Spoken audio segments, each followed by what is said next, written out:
What's up, guys? Welcome to PelviBiz Podcast. I'm your host, Kelly Alhooie. Today, we have a new set. Super exciting. We are elevating PelviBiz Podcast. And for those that are listening, stay tuned because we're going to be talking about teletherapy today. For those that are viewing on YouTube, welcome to our new set. So we are super excited about it. And let's get into today's episode. All right. So we're going to start talking about how to start a teletherapy business. Many people have been asking, and I want you guys to really start thinking during this episode. So I'm going to ask you a question first to start out the episode. So I'm going to ask yourself why you want to start it. And I've talked to many of you guys throughout the years, and I've gotten these responses. Number one, because it just seems easier. Number two, less money. Number three, less time. Number four, I hate just being stuck in one location and I want to travel. These are the top 4 reasons why I hear people want to start a teletherapy practice. And they're all very valid and I absolutely love them because some of them are true. Meaning that it is easier depending on how you look at it. Some people would say it's harder because they can't use their hands. It is location independent, meaning you could be at the beach doing not a podcast. You could being at the beach and you could do teletherapy session and a podcast. And you could also be at your home doing that as well. So it is location dependent, which I do like for those people maybe that have military spouses, or for those people that are like, hey, I don't know if I'm 100% gonna be in this area. So I think that's huge for teletherapy. Now here's the next question. I want you to ask yourself, do patients of yours want this? I think this is a big question because sometimes we have this technology, but technology sometimes doesn't equate for it, what's happening also in business land. And so I do believe most patients want convenience, and convenience will only increase from what they want it now to what it's going to be, okay? However, I still believe that there's beliefs out there from the patient's side that teletherapy won't do anything for them because most of us therapists haven't even promoted it. So the second they say it, we say it, they're like, nope, I don't want to do that. I don't know what that is. It doesn't seem beneficial. And they really haven't heard about it. So they're like, well, why would I pay for that? That just doesn't seem like it'd be worth my time. So instead, I want to come into the office. And so I think there's a couple things here. Number one, you must poll your audience to see what they want. Recently, I would say we polled orthopelvic about 2 months ago. And I asked patients, do they want to do their exercises in the office or at home? And we had over, I think, 200 replies. And at least 63% of them said that they want to do exercises at home. I found it kind of astonishing because I would think that they want to do it in the office so that we can see them, adjust them, all the different things. But they wanted to do it at home. So it really had me thinking that patients, I believe, from me studying them, believe that they want to do exercises at home, but want to come in for manual. So then I went a step further and was like, well, chiropractors, that's kind of what happens there. They do their 15-minute adjustment and then they go home. And they tell them, hey, maybe try these exercises because they're not rehab specialists, right? So it really had me thinking of, what does the future look like? Is this going to be the future? And I really do believe teletherapy will be the future. 100%. I do believe that because people want convenience. I also believe people are still going to want to be touched. Point blank, period. They're going to want to be touched. So I don't think 100% a brick-and-mortar practice is going away, but I do believe if you're not on this now, you will be left behind, meaning you have to keep up with trying to put your services in someone's pocket from their house. And if you aren't doing this, then I think you're missing the boat. And I believe teletherapy is a way that you can put your services in someone's home very easily. And so, however, I do believe that you have to start prepping patients now. We've been prepping patients since 2020 when teletherapy really came out. And we incorporate it throughout their entire plan of care. So what we say is at least 2 sessions must be done through teletherapy so that we can continue to get the results. Because I know they're at least going to have 1 to 2 cancellations throughout their entire plan of care. So I'm going to negate that by doing teletherapy. And I'm also going to show them why teletherapy is really important to do in their home so it's not a staged environment. And it also saves them time. So those things are really, really important to get the person more compliant, to see that they can do it, to give them confidence, and be ready and willing to make the progress when needed, no matter what happens in their life. No matter if their kid's sick, no matter if, their dog goes to the hospital, whatever it may be, they're still able to take care of themselves. That's the convenience part. And I really believe people want that and are going to want more of it because that's just the way we're going. And so I always try to recognize patterns that I see, and that's a big pattern that I am seeing. Now, here's the next thing. Teletherapy, you have to ask yourself this question. Do you know how to coach? Do you know how to coach versus being a therapist? So do you know how to coach versus being a therapist? That's huge. I believe most people and therapists are scared of teletherapy because no one taught us actually how to coach. They taught us how to do therapy.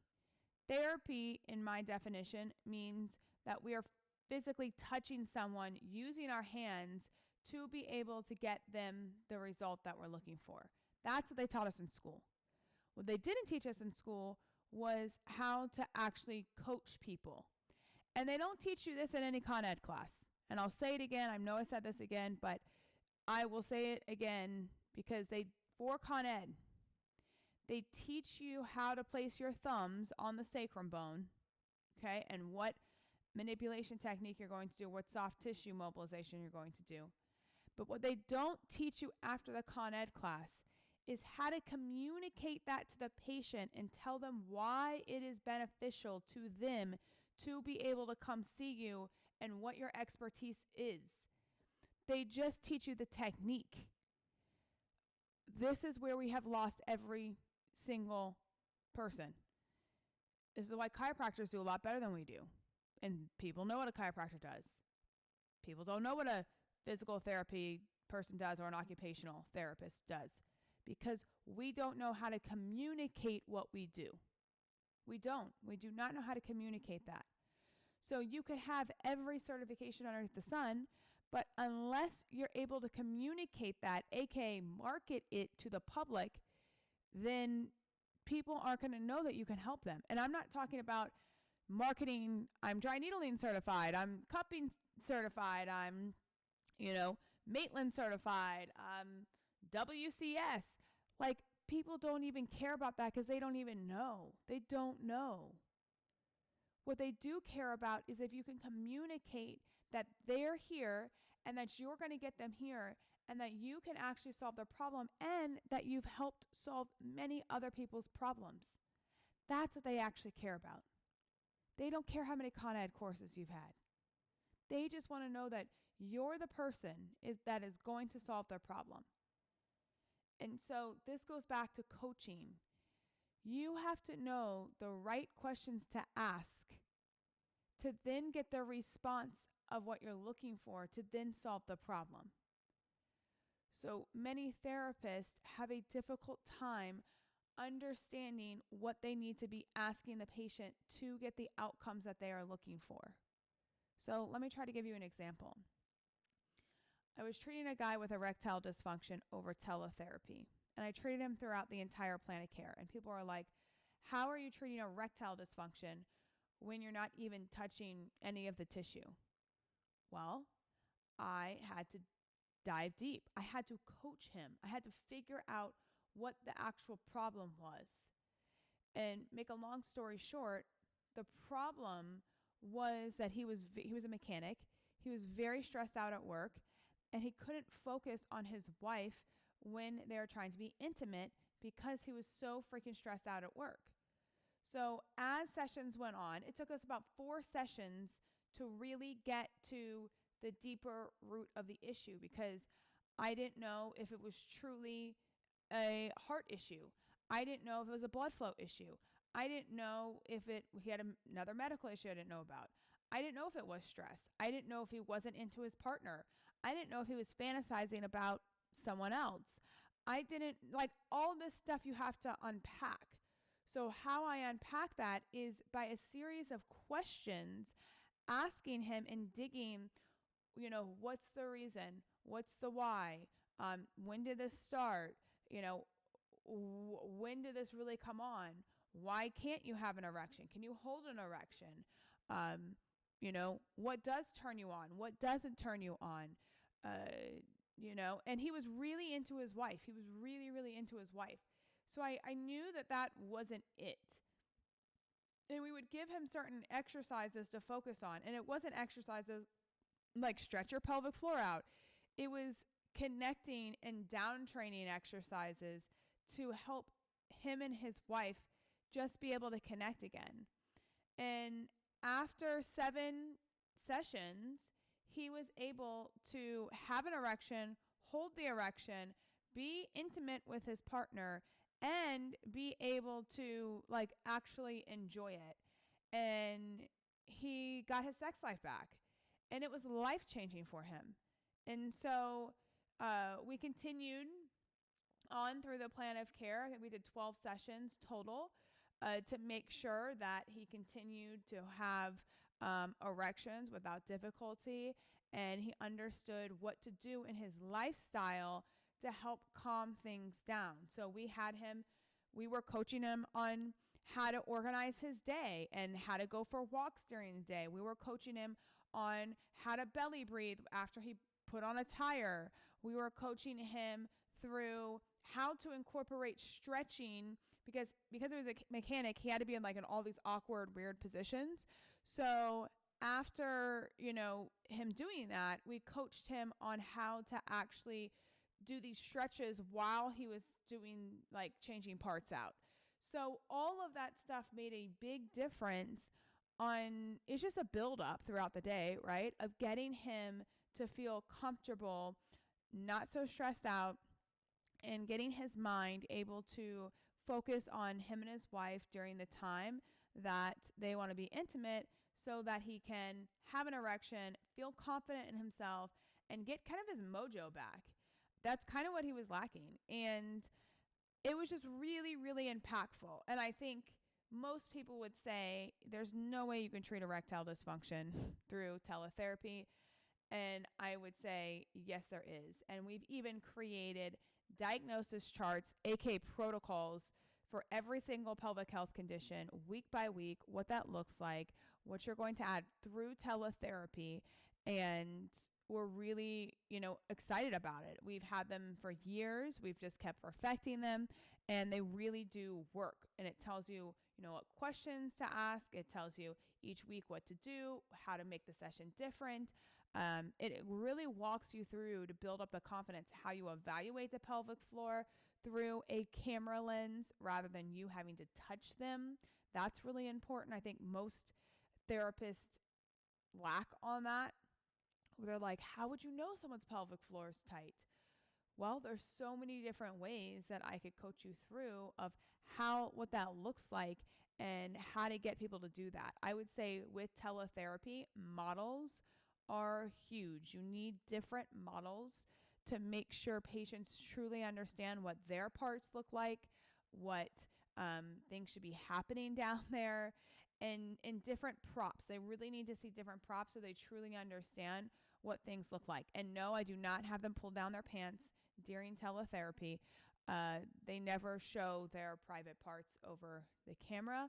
it is done either after the session or during with like clothes on. So just be mindful of that as well. So, yeah, but I think overall, I have found a really big joy in teletherapy because we can impact people in small areas. We can impact people that don't have accessibility. We can impact people when they have maybe an emergency with traveling, or we can still impact busy moms that have kids that are sick and they just don't want to put a 30-minute drive to the office and a 30-minute drive back, and they just want to take care of themselves and just get it done. And so I found teletherapy to be profoundly helpful. And when I compare this is me personally, and I've treated thousands and thousands and thousands of patients, pelvic health, all pelvic health. And when I compare my in-person treatment versus my teletherapy treatment, I have found I actually can create quicker results with teletherapy compared to in person. And I really asked myself, well, why is that? Like, why? Because I've studied it a lot, because I've done tons of teletherapy with any pelvic health condition, and I've treated tons of patients in person. And I think it comes down to this: understanding that when I walk into a room with someone, I am physically putting my hands on them. And when I'm putting my hands on them, I kind of go in a zone where my fingertips provide me information. So I don't have to use my mouth as much. And so I can get in the zone because my fingertips are giving me information and input. And I can talk to the patient about their weekend. I can talk to the patient about what might be going on in their life, right? So I get into that conversation. Versus when I'm in teletherapy, I have to be very intentional about the questions that I ask, because I can't touch them. So every single question I ask has to be leading to something that I'm trying to figure out. So it's more of a brain work through teletherapy than it is through in person. You just kind of put your hands on the patient and that's going to help them.